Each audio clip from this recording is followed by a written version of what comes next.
ये दरवाजे पे खड़े ये भी भगवान है, ये पेड़ों में खड़े ये भी भगवान है। पिताजी जितने भी सब सैनिक है सब भगवान के स्वरूप है। कहाँ का बताऊं, ये बताओ कहाँ का है?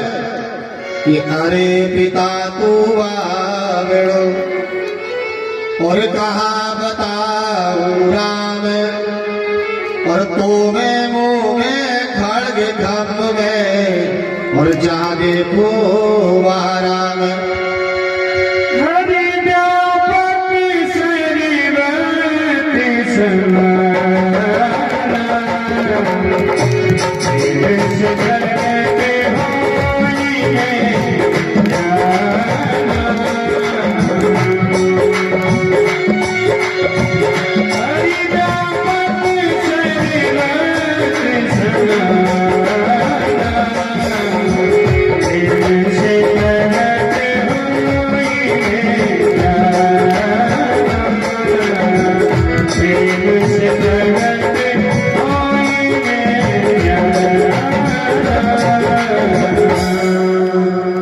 पिताजी कहा क्या बताओ?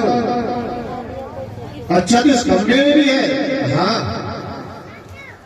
मैं देखता हूँ तेरा परमात्मा तेरा नारायण कैसे तुझे रक्षा करता है। गदा उठाई और जैसे ही खंभे की तरफ दौड़े, चट चट की आवाज करते एक खंभा फटा और उसमें से नरसिंह भगवान प्रकट हो गए। वो नरसिंह भगवान की, गुरुदाऊ दयाल की।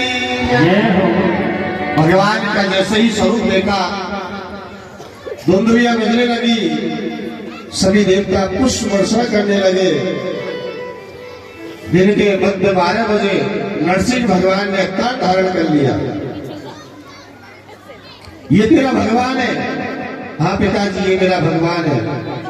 एक ही गदा में इसका चकनाचूर कर दूंगा। गदा उठाई और मारने लगे।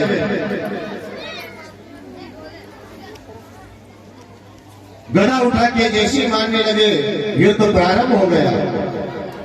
प्रहलाद जी दोनों का युद्ध देख रहे हैं। युद्ध होते होते सायंकाल का समय हो गया। भगवान हिरण्यकश्यप को युद्ध करते करते दरवाजे पे लेके आ गए। जब सायंकाल संधि का जब समय हो गया, उसी समय भगवान ने हिरण्यकश्यप को उठाया, अपनी जंघाओं पर लेटाया और कहा, हिरण्यकश्यप तेरे जो भी वरदान मांगे थे सब याद कर ले, मैं सबको नष्ट कर दूंगा। पर आज तेरी मृत्यु निश्चित है, तुझे मरना पड़ेगा। वो हंसने लगा, महाराज मेरे वरदान भी ऐसे ऐसे मांगे हैं, आप तो पूरे पूर्ण नहीं हो सकते। नरसिंह भगवान समझाने लगे, तुमने कहा था ना मैं दिन में मरूं ना रात में मरूं। ये संधि का समय है, ना दिन है और ना रात है, इसे बोल क्या कहेगा? तेरा वरदान तेरा नष्ट होता है। दूसरा तेरे कहा था ना मैं किसी नर से मरूं ना मैं पशु से मरूं। मुझे देख, मुझे क्या कहेगा? मेरा आधा शरीर तो पशु का है, सिंह का है, और आधा नर का है। ना मैं नर हूं ना मैं पशु हूं। दूसरा तेरे कहा था मैं घर में रहूं ना बाहर मरूं। ये तू बीच दरवाजे पे है, न तू घर के अंदर है और न तू बाहर है। तूने कहा था न मैं ऊपर मरूं न मैं नीचे मरूं, मेरी जंघाओं पर लेटा हुआ है, न तू ऊपर है न तू नीचे है।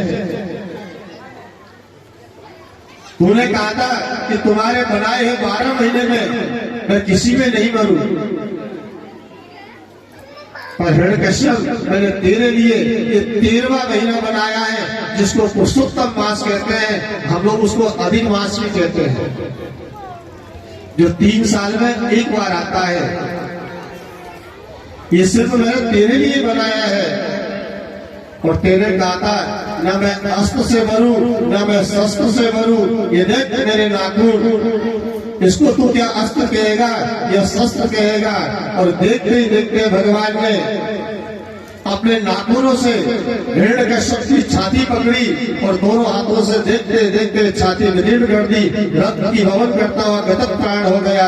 वृंदावन बिहारी लाल की जय, बोल नरसिंह भगवान की जय हो। चारों तरफ आनंद छा गया। भगवान के रूप को देख के हर व्यक्ति आनंदित हो रहे हैं। नरसिंह भगवान ने एक ओंकार मारी, लकड़ी से भस्म पीछा।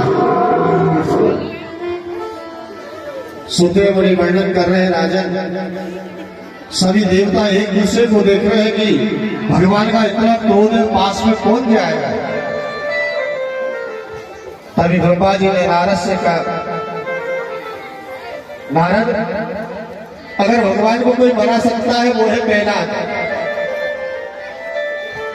प्रहलाद से कहा, प्रहलाद जाओ भगवान का क्रोध शांत करो। प्रहलाद हाथ जोड़ के खड़ा हुआ है, प्रभु आपने मुझे बचाने के लिए आपने अवतार धारण किया। हे प्रभु अपने क्रोध को शांत करो। भगवान ने जैसे प्रहलाद जी को देखा, उठाया, गोद में बैठाया, प्रेम करने लगे। प्रहलाद कहने लगा, भगवान मैंने जीवन में कितना बड़ा पाप किया है। ये संसार के लोग मुझे पिता का हत्यारा कहेंगे। मैंने मेरे पिता को मरवा दिया। भगवान कहने लगे, प्रहलाद मैं किसी को मारता नहीं हूं, मैं तो तारता हूं। जो व्यक्ति मेरे शरण में आ जाता है उसका उद्धार हो जाता है। तुम्हारे पिताजी का तुम्हारे कारण उद्धार हो गया। और प्रहलाद मैं तुझसे वचन लेता हूं, आज से आने वाली पीढ़ी में मैं किसी का वध नहीं करूंगा। सुखदेव मुनि वर्णन कर रहे हैं राजन, इस प्रकार भगवान ने अपनी दया से एक दैत्य बालक पर कृपा की, क्योंकि भगवान सप्तर्षि है। भगवान को कहते हैं जो मेरे धाम पे आ जाता है उसका मन शुद्ध होना चाहिए। अगर शुद्ध भाव से अगर मेरे दरबार में आ गया मैं उसका कल्याण कर देता हूं। सुनते बोली, संसार में सबसे पुराना कोई धर्म है तो वो है सनातन धर्म। जितने भी संसार में हम मनुष्य रहते हैं, जितने भी प्राणी रहते हैं, वो सब सनातन धर्म की नींव है। इसके बाद में इस्लाम धर्म प्रारंभ हुआ जो 1400 वर्षों हुए हैं। ईसाई धर्म प्रारंभ हुआ जो 2000 वर्ष पुराना है। ईसा मसीह का जो इधर बगर खींचता हुआ लेके जा रहा है, वो जोर जोर से अपने परिवार को चिल्ला रहा है, बुला रहा है। परिवार के लोग छोड़ के चले गए। मन में विचार आया, देखो तो सही, मैंने इस परिवार के पालन पोषण के लिए कर मैंने परमात्मा का भजन नहीं किया। इस परिवार को अपना सब कुछ मान लिया कि यही मेरा है। आज देखो तो सही, जब मुझ पे संकट आया, मेरा जब अंत समय आया, यही परिवार के लोग मुझे छोड़ के चले गए। एक कवि ने बहुत अच्छी कविता लिखी कि चल दिए चार के कंधों पर, क्या अजब पाल की पाई है। मानव तन का फल भोग भोग, दुनिया से आज विदाई है। बेटे नाती सग सगे संबंधी, कुछ रोते हैं कुछ गाते हैं। मन मग्न पुष्प बरसाते हैं, कुछ रंग गुलाल उड़ाते हैं। कवि ने लिखा है कि चल दिए चार के कंधों पर, अंत समय जब आता है व्यक्ति को चार हाथ में उठा के लेके जाते हैं। चल दिए कि चल दिए चार के कंधों पे, क्या अजब पाल की पाई है। और ये मानव तन का फल भोग भोग, जीवन पर्यंत तेरे जो भी कर्म किया है उसका तेरा फल भोगते हुए। परिवार में कुछ लोग रोते भी है, कुछ हंसते भी है। कुछ प्रसंग भी होते हैं अच्छा गया, कुछ फूल बरसाते हैं कि बेटे नाती सगे सगे संबंधी कुछ रोते हैं कुछ गाते हैं, कुछ मग्न पुष्प बरसाते हैं, कुछ रंग गुलाल उड़ाते हैं कि बजबादे बादे विविध भात सरिया तट जाए किया डेरा, तू मौन खड़ा क्या सोच रहा, आखिरी सम्मान यही तेरा। सब उठाया और ले जाके शमशान में रख दिया कि रख दिया लकड़ों पे सबको, सब दाह क्रिया में लीन हुए, जल उठी चिता जब धाए धाए, सबकी दिलिया पर बदल उठे। लकड़ों का ढेर लगा दिया, सबको उठा के रख दिया, आग लगा दी। और जैसे ही आग लगी, जब तक आग नहीं लगती जब तक तो लोग चुपचाप बैठे रहते,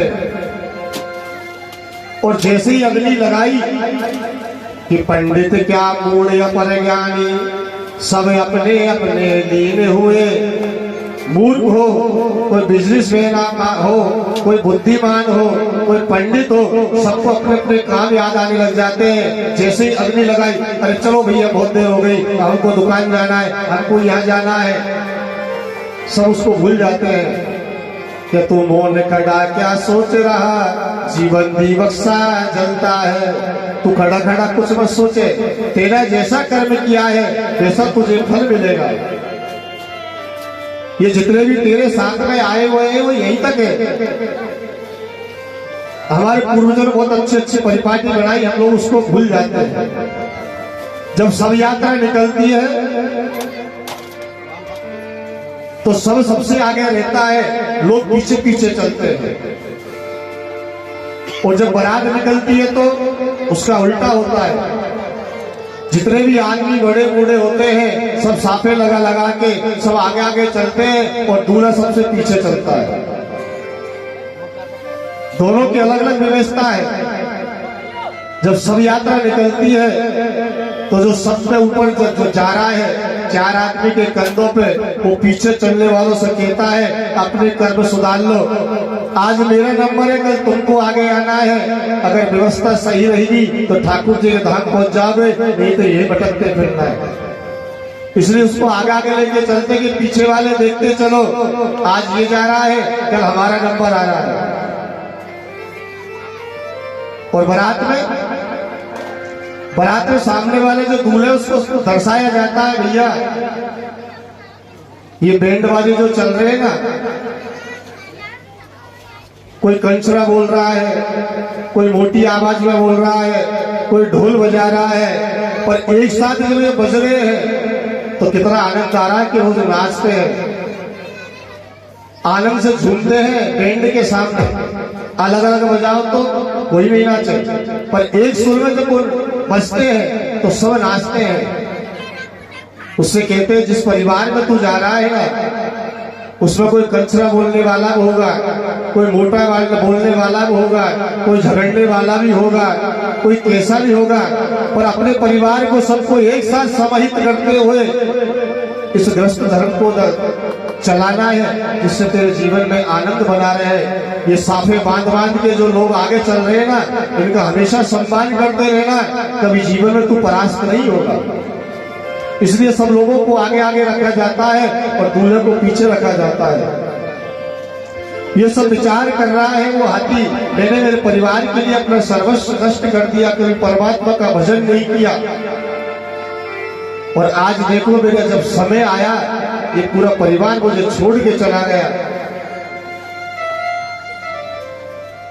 मन में विचार आया इस संसार में अगर कोई रक्षक है तो वो परमात्मा, इसके अलावा कोई नहीं है। उसी सरोवर से कमल का पुष्प अपने सुर में लपेटा, एक सुर में पुकारा, हे नारायण मेरा जीवन पर्यंत तो बहुत अपराध किए, कभी तुझे याद नहीं करा, पर अंत समय में तुझे याद कर रहा हूं, मेरी रक्षा करना।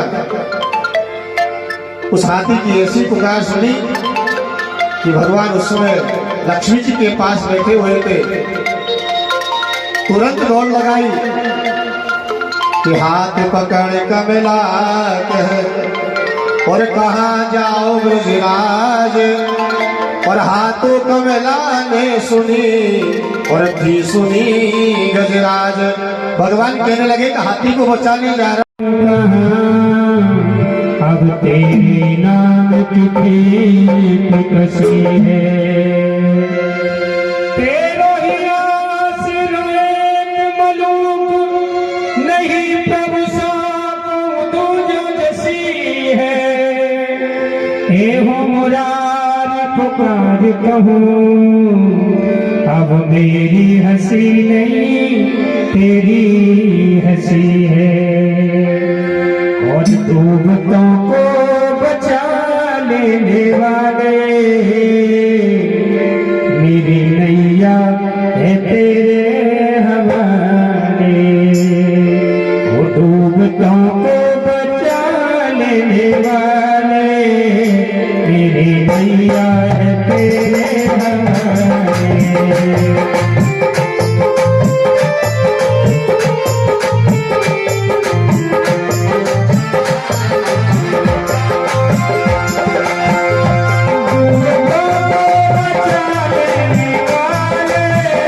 मेरी मैया है तेरे हवाले, डूबतों को बचा लेने वाले मेरी मैया है तेरे हवाले। डूबतों को बचा लेने वाले मेरी मैया है तेरे हवाले।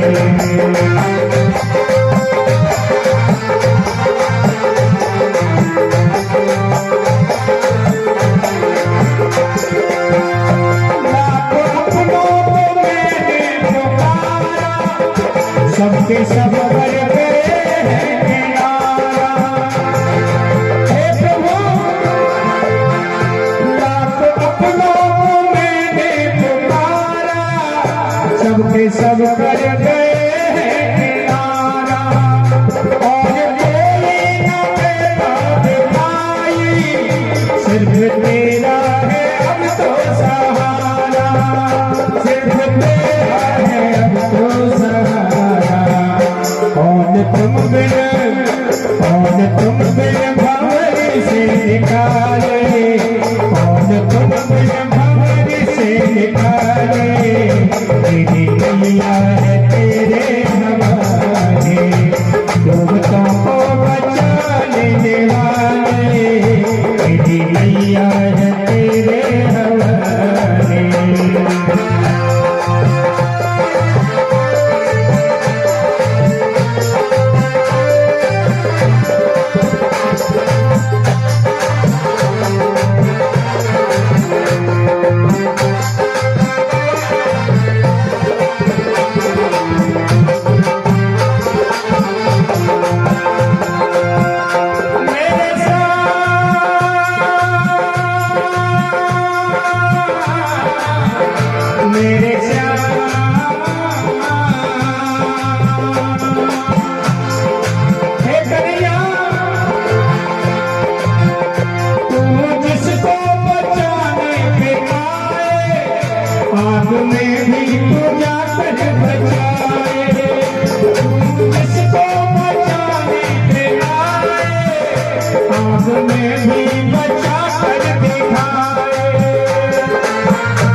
तेरे चैन मिलता नहीं है, दीप आशा का जलता नहीं है। बिन तेरे चैन मिलता नहीं है, दीप आशा का जलता नहीं है। तेरी सत्ता बिना तो जहां में एक पत्ता भी हिलता नहीं है। तेरी सत्ता बिना तो जहां में एक पत्ता भी हिलता नहीं है, एक पत्ता भी हिलता नहीं है। तेरे बस में अंधेरे उजाले, तेरे बस में अंधेरे उजाले। तेरी नैया है तेरे हवाले, तुमको बचा लेने वाले। तेरी नैया है तेरे हवाले। दोनों हाथ भागे।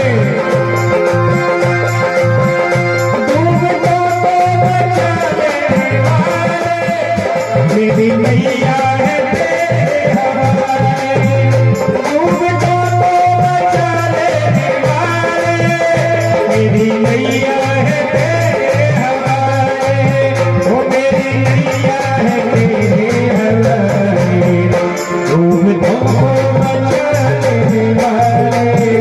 मेरी नैया है तेरे हवाले, डूबता तो बचा लेने वाले। मेरी नैया है तेरे हवाले। दोनों हाथ आगे।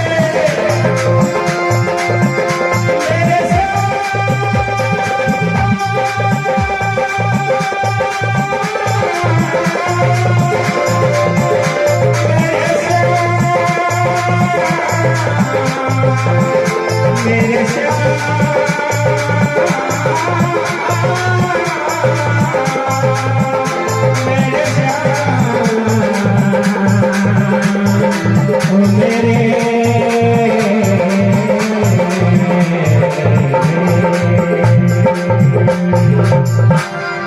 बोली वृंदावन बिहारी लाल की है। सुखदेव बड़ी वर्णन कर रहे राजन की कथा सुनाता हूं, किस प्रकार से समुद्र का मंथन कर कर अमृत निकाला। सुखदेव बड़ी कह रहे राजन, छठे मनवंतर में भगवान ने बेराज की पत्नी संभूति के गर्भ से अजित नाम के ने अवतार धारण किया और समूह मंथन किया और देवताओं को अमृत पिलाया। महाराज संगीता सुनाओ। सुखदेव बड़ी वर्णन कर रहे हैं राजन, एक दिन इंद्र ऐरावत हाथी पर बैठकर जा रहे थे। सामने से दुर्वासा ऋषि आ रहे। उन्होंने जैसे ही इंद्र को देखा, इंद्र को देखते ही मन प्रसन्न हो गया। सोचने लगे सब देवताओं में अग्रणी है और सम्मान के स्वरूप उन्हें माला पहना दी। इंद्र ने अभिमान के वश उस माला को अपने गले से उतारकर हाथी को पहना दी और हाथी ने अपनी सूंड से लेकर उसे अपने पैरों से कुचल दिया। ये सब जैसे ही दुर्वासा ऋषि ने देखा, क्रोधित हो गए। अरे तुम्हें इतना अहंकार अभिमान आ गया कि संतों के द्वारा दिया हुआ सम्मान का अपमान कर रहे हो। जाओ, मैं तुम्हें साथ देता हूं। जिस मन और लक्ष्मी के कारण तुम्हें अहंकार आया है, जल्दी ही तो तुमसे विहीन हो जाएंगे। सुखदेव मुनि वर्णन कर रहे हैं राजन, जैसे ही दैत्यों को पता चला, दैत्यों ने आक्रमण कर दिया और देखते देखते सब देवता परास्त हो गए और इंद्र पे इंद्रासन पर दैत्यों का राज हो गया। सब देवता इधर उधर भागने लगे, कहने लगे महाराज ऐसा कोई उपचार करो जो अमर हो जाए। भगवान कहने लगे समुद्र का मंथन करो। मध्याचल पर्वत की दही बनाई गई, बांस की नाट की रस्सी बनाई गई। जैसे ही मध्याचल पर्वत को समुद्र में रखा, वो पर्वत नीचे जाने लगा। कहने लगे महाराज इसको रोको, तो नीचे रसातल में चला जाएगा। उसी समय भगवान नारायण ने कश्यप रूप धारण किया। बोलो कश्यप भगवान की जय। कछुए का रूप धारण किया और अपनी पीठ पर उस पर्वत को धारण कर लिया। रस्सी से मंथन प्रारंभ हुआ। एक तरफ दैत्य लगे हुए हैं, एक तरफ देवता लगे हुए हैं। मंथन जैसे प्रारंभ हुआ, सबसे पहले निकला हलाहल विष, जहर निकला। उल्वटा नाम का जो जहर निकला, उसे देख के सभी देवता दैत्य घबराने लगे। दैत्य ने कह दिया भैया हमारी कोई व्यवस्था नहीं थी, हम तो तुम्हारा सब सहयोग कर रहे थे।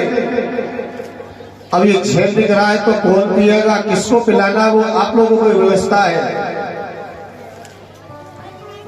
सब देवता उस जहर को लेके बाबा भोलेनाथ के पास गए, हाथ जोड़ के प्रार्थना कर लगे प्रभु कि देव देव महादेव भूतात्मा भूत भावना त्राहिणा शरणापन्ना तल्योकम देना दिशा। हे प्रभु हम बड़े संकट में हैं, ये हलाल जहर निकला है, इसे आप पान करिए। देवताओं को प्रसन्न करने के लिए उसी समय बाबा भोलेनाथ ने अपनी अंजलि में उस जहर को रखा और एक ही घुट में अपने गले में धारण कर लिया। भगवान ने रा बोला और जहर पी लिया और मां बोला, उसका ढक्कन लगा दिया। उस जहर के प्रभाव से बाबा भोलेनाथ का कंठ नीला पड़ गया और भगवान का नाम पड़ गया नीलकंठेश्वर महादेव। बोलो नीलकंठेश्वर महादेव की जय। पुनः मंथन प्रारंभ हुआ। सबसे पहले कामधेनु निकली, उसे ऋषियों ने ले ली। उच्ची श्रवा घोड़ा निकला, दैत्यों के राजा जो बलि था उसने ले लिया। कौस्तुक मणि निकली, उसे भगवान नारायण ने रख ली। ऐरावत हाथी निकला, उसे इंद्र ने ले लिया। चंद्रमा निकला, उसे बाबा भोलेनाथ ने अपने मस्तक पर धारण कर लिया।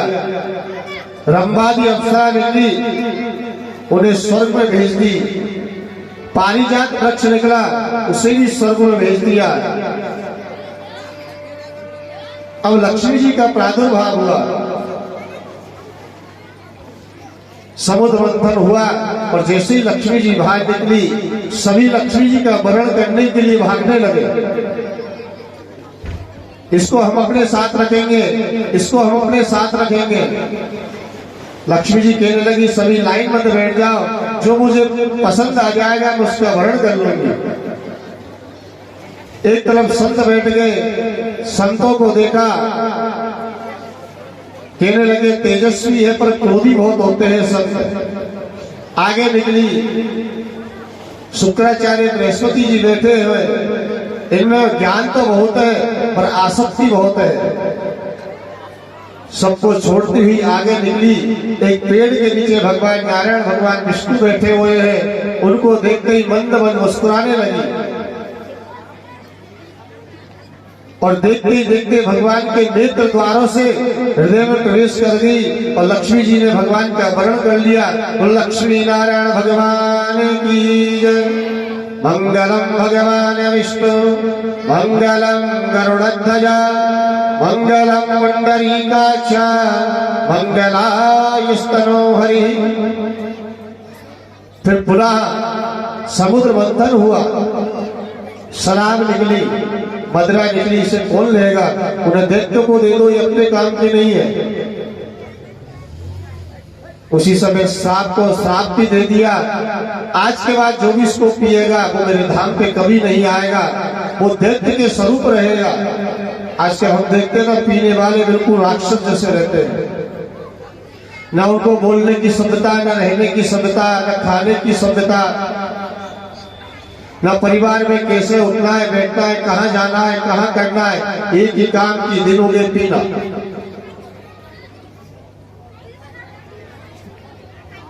किसी कवि ने कहा है कि शराबों में जो डूबे हैं ना उभरे हैं जिंदगानी में, और लाखों बह गए इस बोतल के बंद पानी में।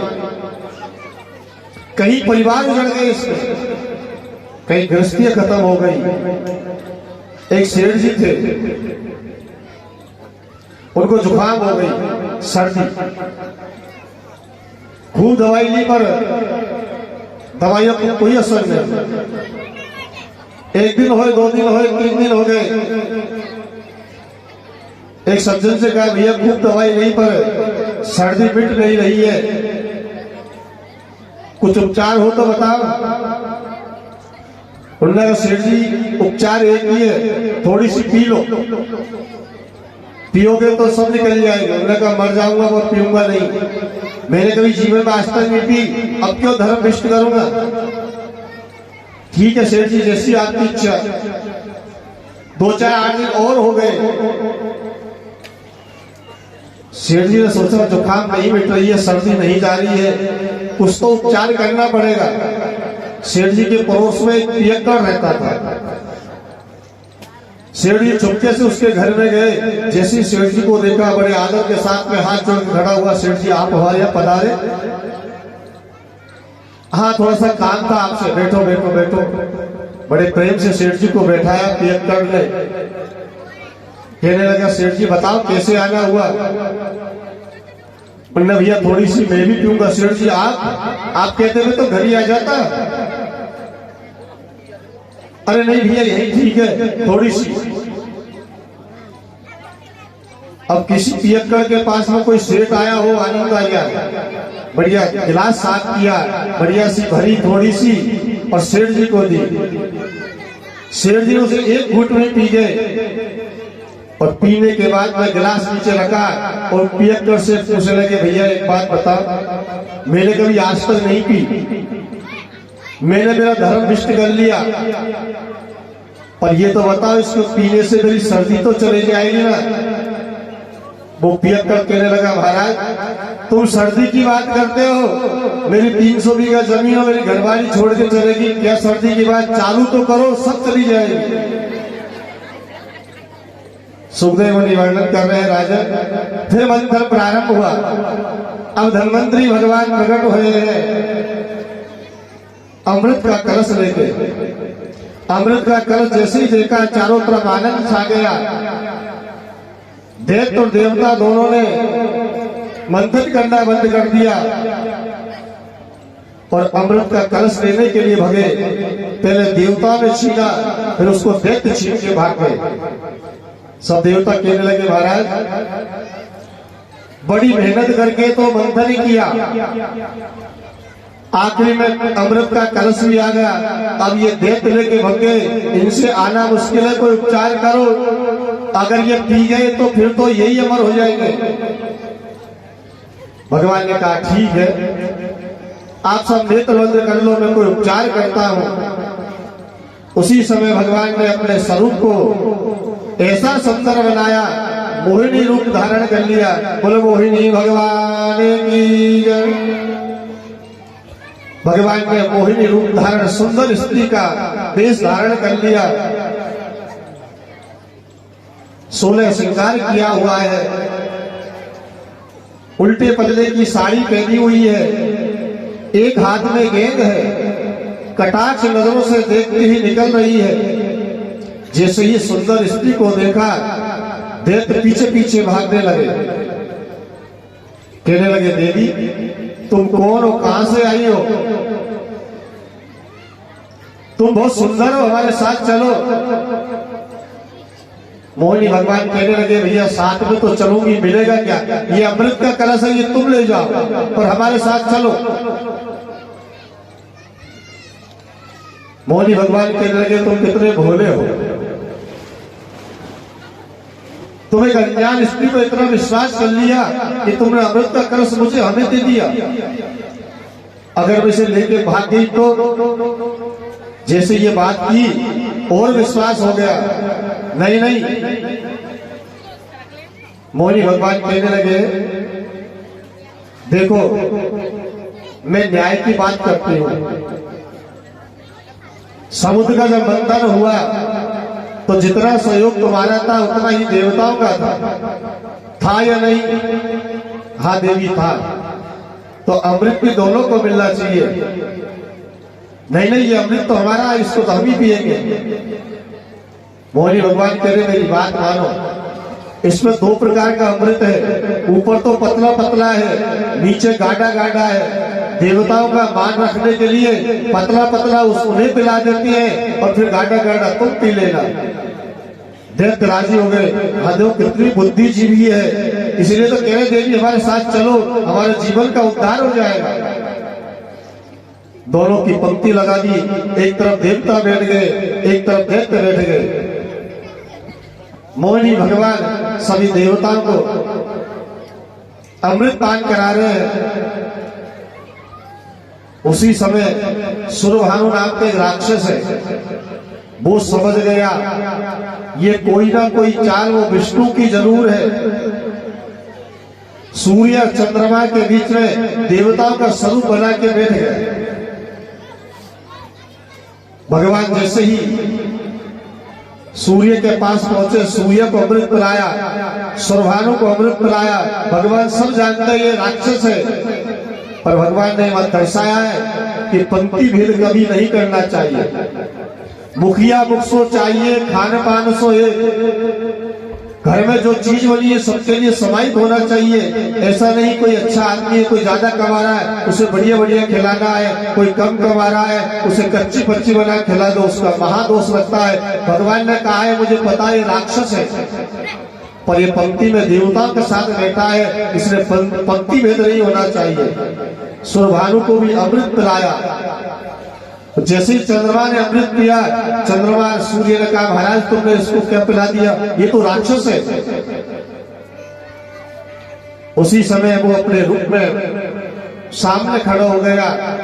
भगवान ने कहा मुझे पता था, पर ये तुम्हारी पंक्ति में बैठा था, इसलिए मैं कभी पंक्ति भेद नहीं करता हूँ। मेरे दरबार में जो भी आता है, वो कोई गरीब आ जाए, अमीर आ जाए, ऊंची जाति का आ जाए, नीची जाति का आ जाए, मैं सबको समभाव से देखता हूँ। मेरे यहाँ ना कोई पैसे वाला है, ना मेरा कोई गरीब है। अगर पैसे गरीब जो है, गरीबी अमीरी कोई संसार वालों के लिए, मेरे लिए तो सब समाहित है। उसी समय भगवान ने अपने सुदर्शन को आदेश दिया और देखते ही देखते सुरभानु नाम के दैत्य के शरीर के दो भाग कर दिए। अमर हो गया, इसलिए मर नहीं सकता। भगवान ने दोनों को ग्रह बना दिया, एक को राहु बना दिया और एक को केतु बना दिया। राहु मस्तक है और केतु उसका धड़ है। उसी समय सुरभानु ने कहा महाराज सूर्य चंद्रमा तुमने मेरा नाश किया है, मैं भी तुम्हें साथ देता हूँ। जब जब भी हम तुम्हारे सामने आएंगे तुम्हें ग्रहण लगा देंगे। आज जो ग्रहण पड़ते हैं, सूर्य और चंद्रमा को जो ग्रहण पड़ता है, क्यों पड़ता है? राहु और केतु के बीच में जब ये ग्रह फंस जाते हैं, सूर्य और चंद्रमा, उसी को ग्रहण लग जाता है। सुखदेव मुनि वर्णन कर रहे हैं राजन, भगवान ने सब देवताओं को अमृत पिला दिया। भगवान शंकर भी मोहिनी भगवान के रूप और सौंदर्य को देखने के लिए प्रकट हुए।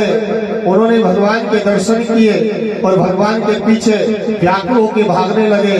तभी भगवान ने अपने स्वरूप में आके और भोलेनाथ को गले लगा लिया। वृंदावन बिहारी लाल की जय। सुखदेव मुनि वर्णन कर रहे हैं राजन, सुखदेव मुनि वर्णन कर रहे हैं राजन, अब मैं तुम्हें वामन भगवान की अवतार की दर्शन का कथा सुनाता हूं। देवताओं का दैत्यों का जब युद्ध हुआ, सब दैत्य परास्त हो गए। शुक्राचार्य ने मृतसिंह जी मंत्र के द्वारा उन्हें पुनः जीवित कर दिया। फिर युद्ध हुआ, सब देवता फिर परास्त हो गए। इधर उधर कंदरा में छुपने लगे। राजा बलि का चारों तरफ साम्राज्य हो गया। सभी भगवान की शरण में गए, कहने लगे महाराज ये दैत्यों से हमें छुटकारा कैसे मिलेगा, कोई कृपा तो करो। के प्रभाव से ही वामन भगवान का अवतार धारण हुआ। प्रयोग क्या होता है, यह फागुन के महीने में किया जाता है। फागुन के महीने में शुक्ल पक्ष की जो प्रतिपदा आती है उससे द्वादशी तक यानी 12 दिन तक ये व्रत किया जाता है। बड़ा भगवान के नीचे की मिट्टी लानी होती है। जो जंगली जो सुअर होते हैं, जो जंगलों में जो रहते हैं, उनके नीचे की मिट्टी लाके उस मिट्टी से अपने शरीर पे लेपन करें और स्नान करें, भगवान विष्णु का पूजन करें और दूध का भोग लगाए और उसी दूध से फलाहार करें। ऐसा द्वादशी तक नृत्य करना चाहिए। त्रयोदशी के दिन खीर बनाए, खीर का भोग लगाए, उस खीर का पान करें। हम नहीं कहते, वेद शास्त्र भागवत कथा कहती है जो पूर्ण निष्ठा के साथ में इस व्रत को जो करता है उसके भगवान के स्वरूप पुत्र की प्राप्ति होती है। माता अदिति ने इस व्रत को नियम से किया और क्या देखा कि भगवान ने उन्हें दर्शन दिए, कहा मैं जब भी आपका समय होगा मैं आपके पुत्र रूप में अवतार धारण करूंगा। समय आया, एक दिन चारों तरफ आनंद छा रहा है और वामन भगवान ने अवतार धारण कर लिया। वृंदावन बिहारी लाल की जय।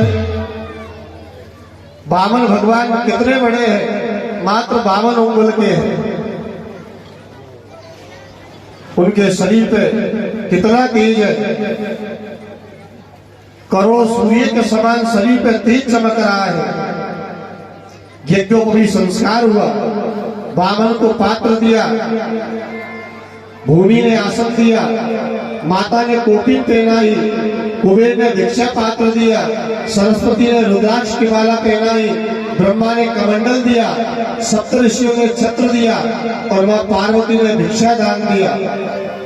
यज्ञों में भी संस्कार हुआ। यज्ञों में भी संस्कार होने के बाद में भिक्षा मांगी जाती है। 2 भिक्षा मांगी जाती है। हमारे होता है ना, शादी विवाह करते हैं, यज्ञ भी संस्कार बच्चे का कराया जाता है। भिक्षा मांगी जाती है, पहली अपनी माता के लिए, दूसरी अपने गुरु के लिए। गुरु के लिए जैसे भिक्षा मांगने के लिए गए, बृहस्पति जी का महाराज ये भिक्षा तो बहुत कम है, ये भिक्षा से हमें क्या होगा, और लाओ। उन्होंने महाराज जितने दानवीर थे, जितने दाता थे, जिन्होंने दे दिया वो सब ले आए, अब मैं कहां से लेके आऊं। बृहस्पति जी ने कहा कि नर्मदा के तट पर राजा बलि यज्ञ कर रहा है, यज्ञ में जाके राजा बलि से भिक्षा मांग के लेके आओ, वो तुम्हें बहुत भिक्षा देंगे, बहुत धन देंगे। छोटे से वामन भगवान, हाथ में कमंडल है, एक हाथ में छतरी है, कोपिन धारण किए हुए है, रुद्राक्ष की माला गले में धारण है। धीरे धीरे चल लिए, करोड़ों सूर्य जो चमक होती है वो शरीर पे चमक है। बलि भगवान की यज्ञशाला में जाके खड़े हो गए। जैसे दरवाजे पे राजा बलि ने देखा, आनंदित हो गए, कहने लगे आहा मेरा भाग्य देखो, कितना तेजस्वी ब्राह्मण मेरे द्वार पे आया है, आज मेरा यज्ञ सफल हो गया। ब्राह्मण देवता को अंदर यज्ञशाला में बुलाया, वामन भगवान से कहने लगे महाराज क्या मांगना चाहते हो। वामन भगवान ने कहा भैया कुछ नहीं चाहिए, अगर देना है तो 3 पग भूमि दे दो। जैसे राजा बलि ने सुना, हंसने लगा, महाराज 3 पग भूमि, अरे जितने छोटे से तुम हो, लेकिन तुमसे मांगना भी नहीं आता है, अरे इतना तो मांगो जो दोबारा मांगने की तुम्हें जरूरत न पड़े। तुम्हें पता है तुम कहाँ खड़े हो, तुम राजा बलि के दरवाजे पे खड़े हो। यहाँ से कभी कोई निराश होकर नहीं जाता है। महाराज अगर तुम चाहो तो कोई गांव तुम्हारे नाम कर दूं, महाराज तुम चाहो तो कोई राज तुम्हें दान दे दूं, महाराज तुम चाहो तो तुम कोई सुंदर सी कन्या से, ब्राह्मण की कन्या से तुम्हारा विवाह करा दूं। कम से कम इतना तो मांगो महाराज जो कभी दोबारा तुमको मांगना ना पड़े। बामन भगवान कहने लगे बलि बहुत कह रहा है मांग लो मांग लो मांग लो, पर मेरी जितनी आवश्यकता है वही तो मांगूंगा। 3 पग भूमि भी इसलिए मांग रहा हूं, अभी मैं रास्ते में आ रहा था, एक सेठ जी के दरवाजे पे बैठ के मैं माला करने लग गया। वो सेठ जी भागते हुए कहने लगे महाराज के घर में भीतर ही घुसोगे, यही जगह मेरी है भजन करने के लिए। इसलिए राजा बलि 3 पग भूमि अगर मेरी खुद की होगी मैं उसमें बैठ के भजन कर सकता हूं, इसलिए 3 पग भूमि चाहिए। राजा बलि ने जैसे ही सुना मन आनंदित हो गया, कहने लगे देखो तो सही कैसा ब्राह्मण है, कितना संतोषी ब्राह्मण है, मैंने ऐसा संतोषी ब्राह्मण कभी आज तक नहीं देखा। महाराज जहां तुम्हारी इच्छा हो वहां से नाप लो, 3 नहीं 300 पग मांग लो, आज से वो भूमि तुम्हारी। महाराज ऐसे नहीं लूंगा, आपने वो दे दी पर आपकी संतान आएगी वो कह देगी महाराज ये तो हमारी, हट जाओ। फिर महाराज कैसे दो, महाराज संकल्प करो। हाँ हाँ संकल्प करते हैं, आओ जल का पात्र लेके आओ। जैसे ही संकल्प की सुनी उसी समय राजा बलि के जो गुरु है शुक्राचार्य जी, वो समझ गए कि ये कोई ना कोई छल है, वो नारायण रूप धारण करके आया है, बलि को छलेगा। राजा बलि ने कमंडल मंगाया, जल हाथ में लेने के लिए उद्यत हुए, उसी समय शुक्राचार्य जी ने छोटा सा रूप बनाया और कमंडल की जो ठोटी होती है उसमें जाके बैठ गए। खूब उसको होना किया, जल बाहर नहीं निकल रहा है। भगवान समझ गए शुक्राचार्य जी अपने शिष्य को बचाना चाह रहे हैं, पर महाराज मैं जिसके दरबार पे आ जाता हूं जब तक उसका उद्धार नहीं होता है मैं वापस नहीं जाऊं। उसी समय अपने आसन में से एक कुशा निकाली, राजा बलि को दी, महाराज ऐसा लगता है इसमें कचरा आ गया, इसको चला दो। और जैसे ही वो कुशा को चलाई, शुक्राचार्य का एक नेत्र बंद हो गया। वृंदावन बिहारी लाल की। भगवान कहते हैं, फोटो आ जाएगा पहना। भगवान कह रहे हैं जो मेरे धर्म में, मेरे कर्म में, मेरे भक्तों की चीजों में जो आड़े आता है ना, मैं उसको शुक्राचार्य बना देता हूं। आजकल देखते हैं ना लोग घर में इतने टांग अड़ाते हैं, अरे महाराज क्या काम है कथाओं से, क्या होता है कथा करने से, अरे महाराज यज्ञ करने से क्या होता है, क्या होता है भजन करने से। परमात्मा कहते हैं ऐसे जो टांगे अड़ाता है ना, मैं उसको शुक्राचार्य बना देता हूं, उसके सब कुछ छिन्न भिन्न कर देता हूं। जल लिया हाथ में, संकल्प कर दिया मैं राजा बलि इस ब्राह्मण के पक्ष से 3 पग भूमि दान करता हूं। जैसे ही संकल्प किया शुक्राचार्य भड़क गए, कहने लगे जाओ तेरा सर्वस्व नष्ट हो जाएगा। उन्होंने कहा महाराज आपका आशीर्वाद भी सर्वोपरि है, फिर मेरे सामने ऐसा बिरला ब्राह्मण खड़ा हुआ है जिसको देख के मन आनंदित हो रहा है, जो कितना संतोषी ब्राह्मण है, वो मेरे दरबार से निराश होकर चला जाए, ऐसा बलि के नहीं हो सकता महाराज। अब जो होगा वो देखा जाएगा। जैसे संकल्प पूर्ण हुआ, राजा बलि से भगवान कहने लगे महाराज तो फिर मैं नापूं। हाँ महाराज। जैसे ही राजा बलि ने कहा हाँ महाराज, उसी समय भगवान ने अपना स्वरूप को बढ़ाना प्रारंभ किया और देखते देखते भगवान ने अपना विराट स्वरूप धारण कर लिया। वृंदावन बिहारी लाल की जय। एक चरण उठाया, ऊपर के सातों ब्रह्मलोक में जैसे भगवान के चरण पहुंचे उसी समय ब्रह्मा जी ने अपने कमंडल से जल लिया और भगवान के चरण होके कमंडल भर लिया और वही जल गंगा के रूप में अमृत हुआ। दूसरे चरण से नीचे के सातों लोक नाप लिए। कहा बलि, यह पूरा संसार तुमने 2 चरणों में नाप लिया और तुमने कहा कि 3 पर अब तीसरा कहाँ रखूं। उसी समय राजा बलि ने कहा, महाराज ये संसार सब तुम्हारा है और ये शरीर जो मेरा है। अब आप ऐसा करो, अपना तीसरा चरण मेरे मस्तक पर रख दो और मेरा संकल्प को पूरा करो। जैसे ही राजा बलि ने यह सब कहा, भगवान के नेत्रों से अश्रुधारा बहने लगी। कहने लगे, बलि मैंने दानवीर तो बहुत देखे हैं, पर तेरा जैसा दानवीर मैंने आज पहली बार देखा है बलि।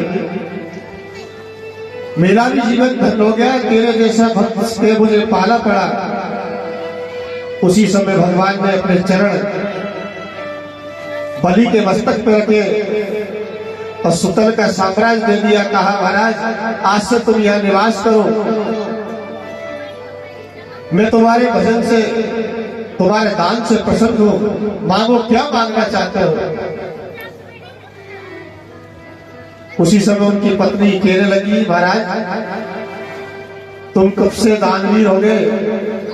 उस समय पहले तो मेरे पति के सामने हाथ पैसारे खड़े थे, महाराज कुछ दे दो हमको। राजा बलि कहने लगे, देवी आज मेरा जीवन धन्य हो गया कि साक्षात परमात्मा जिसको पाने के लिए संत महात्मा हजारों वर्ष तक कंदराओं में छिपे रहते हुए भजन करते हैं, उसके दर्शन करने के लिए जो आज स्वयं परमात्मा मेरे दरबार पे मांगने के लिए आया है। कहा, महाराज अगर देना है तो आवत जावत देखूं मैं तो ही, महाराज ऐसी कोई व्यवस्था कर लो, मैं घर से बाहर निकलूं, घर में अंदर प्रवेश करूं तो तुम्हारे दर्शन होते रहे। भगवान ने कहा, महाराज मैं 4 महीने तक तुम्हारे यहाँ चौकीदार बन के रहूंगा। हमारे जब कहते ना देवता सो गए, ये सोने का शब्द नहीं है। जिस दिन भगवान सो जाएंगे उस दिन सृष्टि बंद हो जाएगी। भगवान अपने बैकुंठ धाम से राजा बलि के यहाँ चले जाते हैं 4 महीने के लिए। जब तक भगवान बैकुंठ में रहते हैं, जब तक हमारे मांगलिक कार्य होते रहते हैं, तो जब बलि के जब चले जाते हैं तो मांगलिक कार्य बंद हो जाते हैं। इसलिए हम कहते हैं कि भगवान 4 महीने के लिए सो गए। चारों तरफ आनंद छा रहा है।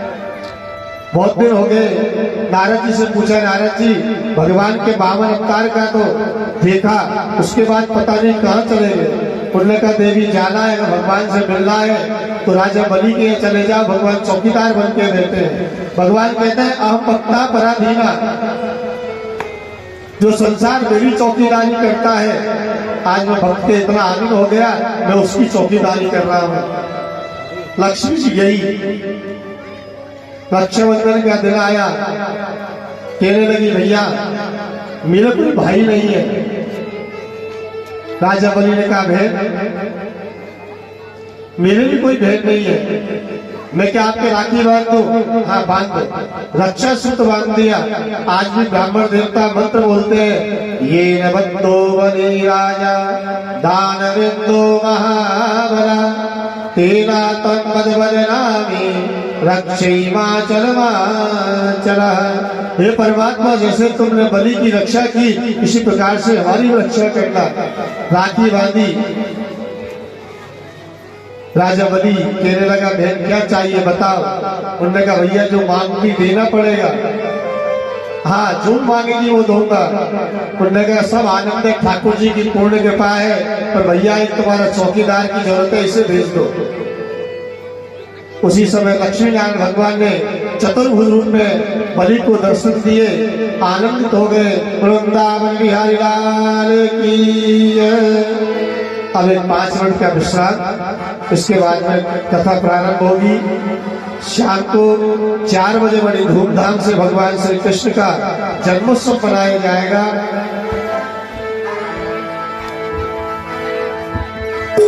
हमारे बीच में पंडित अशोक जी शास्त्री जयपुर से पधारे हैं। बड़े भाव की बात है। वृंदावन बिहारी लाल की।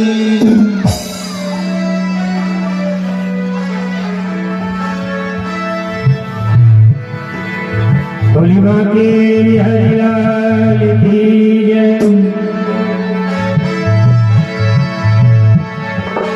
कच्चे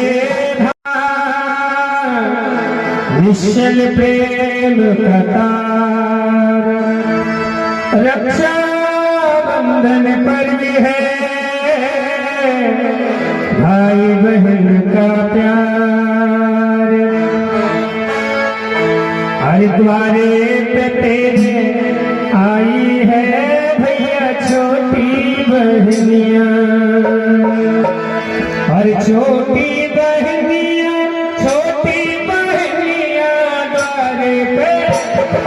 द्वारे पे तेरे आई है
भैया छोटी बहनिया।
बहनिया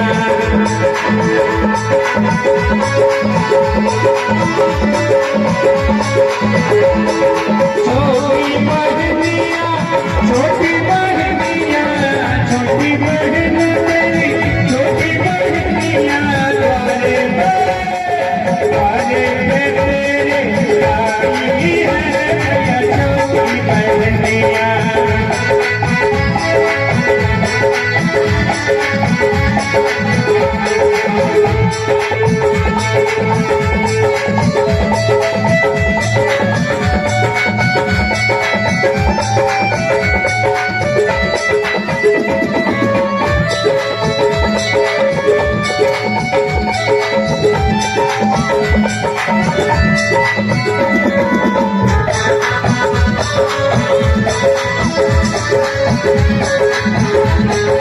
राधे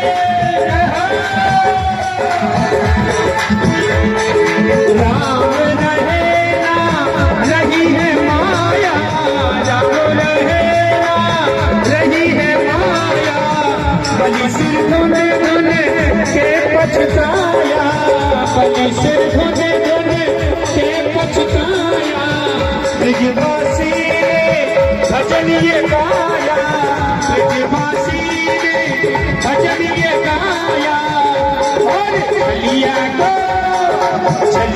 को चल ले आई है रे वो छोटी बहनिया द्वारे पे तेरे आई है रे भैया छोटी बहनिया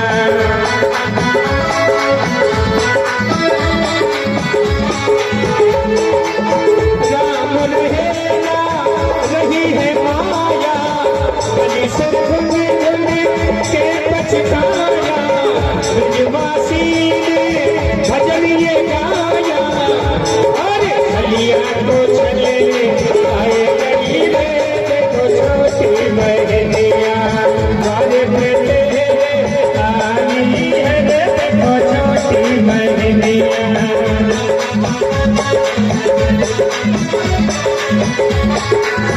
छोटी बहनिया छोटी बहनिया छोटी बहनिया छोटी बहनिया